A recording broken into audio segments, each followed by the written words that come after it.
உங்கள் favourite TV ஷோக்களை இனி miss பண்ண தேவையில்லை. ZEE5 இல் முற்றிலும் இலவசமாக காணுங்கள், இங்கேயும் எப்பொழுதும். இப்போ என்ன வேணும் உனக்கு? ஹே, ஏண்டி இப்படி சிடுசிடுன்னு இருக்க? இந்த குடும்பத்துல நீதான் மூத்த பொண்ணு. எசக்கி விஷயத்துல சண்முகம் எடுத்த முடிவு தப்பு. அதுக்கு நீ 2 பேருக்கும் அட்வைஸ் பண்ணுவேன்னு பார்த்தா நீ பாட்டுக்கு அது சரியான முடிவுங்கிற மாதிரி பேசுற. என்ன அட்வைஸ் பண்ணணும்? யாருக்கு? ஒன்னு தெரிஞ்சுக்கோ. முதல்ல அட்வைஸ் பண்ண வேண்டியது எங்க அண்ணனுக்கு இல்ல, உங்க அப்பாவுக்கும் அந்த பாண்டியம்மா பெரிய ஆத்தாவுக்கும் தான். பாத்தியா, இன்னும் நான் சொல்றது புரிஞ்சுக்காம. இந்தாரு, எங்க அண்ணன் கிராமத்தாளுதான். 5ஆம் கிளாஸ் 6ஆம் கிளாஸ் தாண்டாதவன் தான். ஆனா அதோட மனசு இருக்கே, பெரிய பெரிய படிப்பு படிச்சவங்களை விட சுத்தமான மனசு.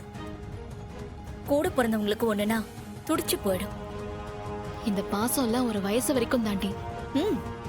புகுந்த வீட்டுல பிரச்சனைனா பொண்ணு பொறுத்து தான் போகணுமா?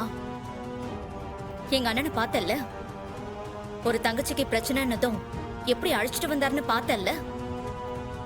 ஆனா நீ எப்படி இறக்கமே இல்லாம நடந்துக்கிறேன்னு உனக்கு தெரியுதா?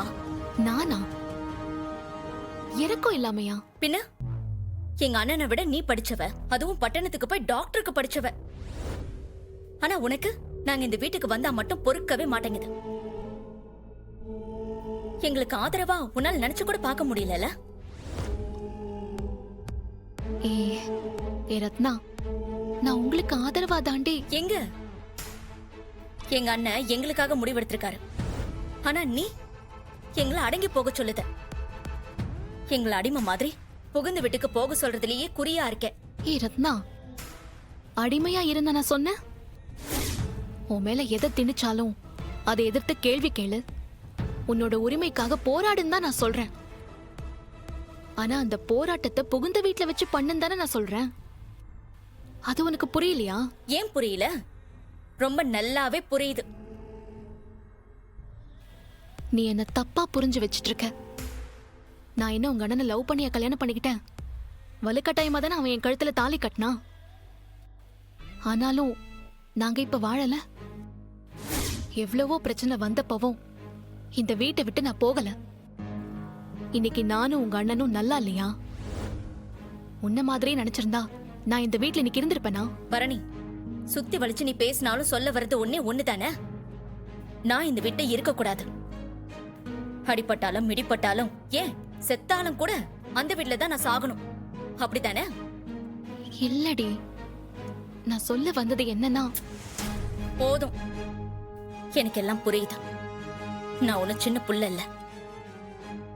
ஒன்னு சொல்ற கேட்டுக்க. அந்த வீட்டுல பிரச்சனைன்னு வந்தா அத நான் சமாளிச்சுக்கிறேன். ஒருவேளை சமாளிக்க முடியாம போனா கூட நான் உன்னை தேடி இந்த வீட்டுக்கு வந்துட மாட்டேன். எங்க நான் வந்து உன் புருஷன் சம்பாதியத்தை பொங்கி தின்னுருவேங்கிற கவலை உனக்கு வேண்டாம். போதுமா? கடைசி வரைக்கும் நீ என்ன புரிஞ்சுக்கவே மாட்டல்ல. முதல்ல வேணா நான் புரிஞ்சுக்காத முட்டாளா இருந்திருக்கலாம். ஆனா இப்பதானே உன்னை பத்தி நல்லா தெரியுது. கவலைப்படாத பரணி, உங்க வீட்டு சோத்துல நான் பங்குக்கெல்லாம் வந்து நிக்க மாட்டேன். நான் கிளம்புறேன்.